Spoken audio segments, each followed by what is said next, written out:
Hello, everybody, and thank you for joining me. My name is Brigitte Gabrielle, and I wanted to share with you my story. I realized yesterday when I put a post about my background that many of my new followers and people who know me as a political commentator who's always commenting on political events and current events, that a lot of people have no idea about my background and why I am so passionate speaking the way I speak.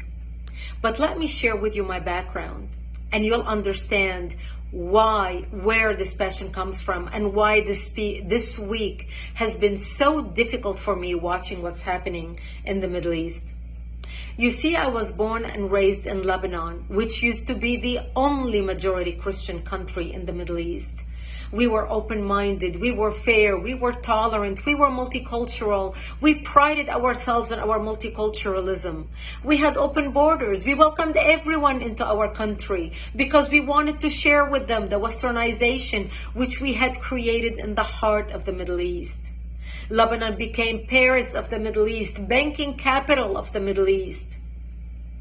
Unfortunately, all that began to change when we accepted a wave of refugees into our country, people who did not share our values, but wanted to use Lebanon as a launching pad to kill the Jews and drive them into the sea. Lebanon was the only country in the Arabic world that accepted the third wave of Palestinian refugees. When they came to our country, they wanted to destroy our country. They ended up destroying our country. My 9/11 happened to me in 1975 when radical Islamic Palestinians blew up my home, bringing it down, burying me under the rubble wounded. I ended up in a hospital for 2.5 months. And as I laid in a hospital bed, hooked up to IVs, I would ask my parents, why did they do this to us?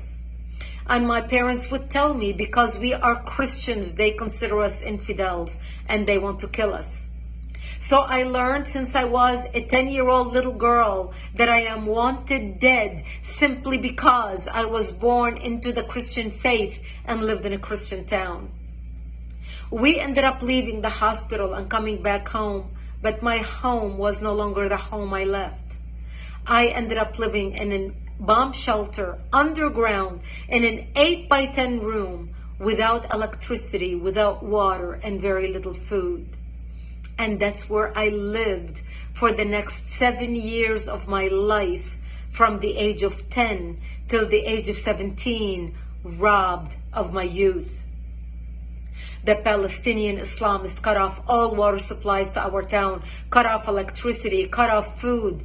In order for us to go out and get some greenery, we would go out and dig out dandelions and different greenery that grew around our bomb shelter because it was the only salads we had to eat. To get some water, we would crawl into a nearby spring to get some water because we were surrounded by Islamic Palestinian snipers shooting at us. And every time we left our bomb shelter to the spring to get water, we would say our last goodbyes because we did not know if we're going to come back alive or dead just to get some water. This became my existence.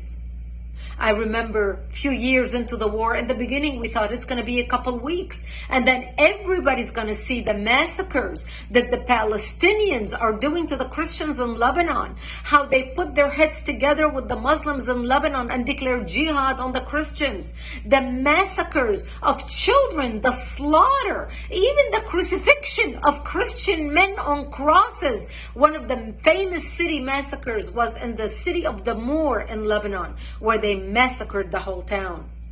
This barbarism, this Palestinian barbarism is not new. My father would say, all the Christian nations are going to wake up and see what's happening to Lebanon, to the Christians, and they're going to come save us. But nobody came, and the world forgot about us. I remember 3 years after living in the bomb shelter, I was 13 years old, and one of our militia, one of our Christian friends stopped by. And he said to me, Brigitte, we heard a lot of chatter on the radio, and we believe tonight we are going to be slaughtered. And he said, if I don't see you tomorrow, I wish you a merciful death. and he left. And I remember at the age of 13, dressing in my Sunday best, my Easter dress, because I wanted to look pretty, because I knew that when they come to slaughter me, there would be no one to bury me, and I wanted to look pretty when I'm dead. And I remember my mother combing my long black hair as I sobbed, begging her, I don't want to die. I'm only 13 years old. Please do something. I don't want to die. And there was nothing my mother could say to me. And I remember sitting in the corner of our bomb shelter, and my father started reading from Psalms. I shall walk into the valley of death and fear no evil, for thou art with me. And my parents said to me, when they come to slaughter us tonight, we will create a distraction. You're an only child. You're a young child. We lived a long life. We will create a distraction, and you just run towards Israel, run towards the Israeli border, and don't look back. You see, we knew if we run to the Jews and beg for help, the Jews are not going to slaughter us, because we had more shared values with them than we had with the Muslims. Thank God I did not have to make that decision that night, because that's the night when Israel came in physically into Lebanon and established the security zone and kicked out the radical Islamic Palestinian element that surrounded our town. And Israel set up artillery bases in the hills surrounding our town.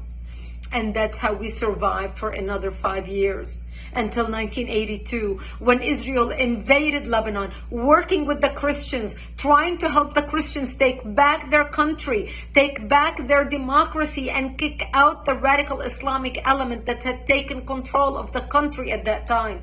We had 11 Islamic terrorist organizations operating out of Lebanon, including the PLO, the Palestinian Liberation Organization. And Israel finally ended up kicking Yasser Arafat and his cronies all the way to Tunisia.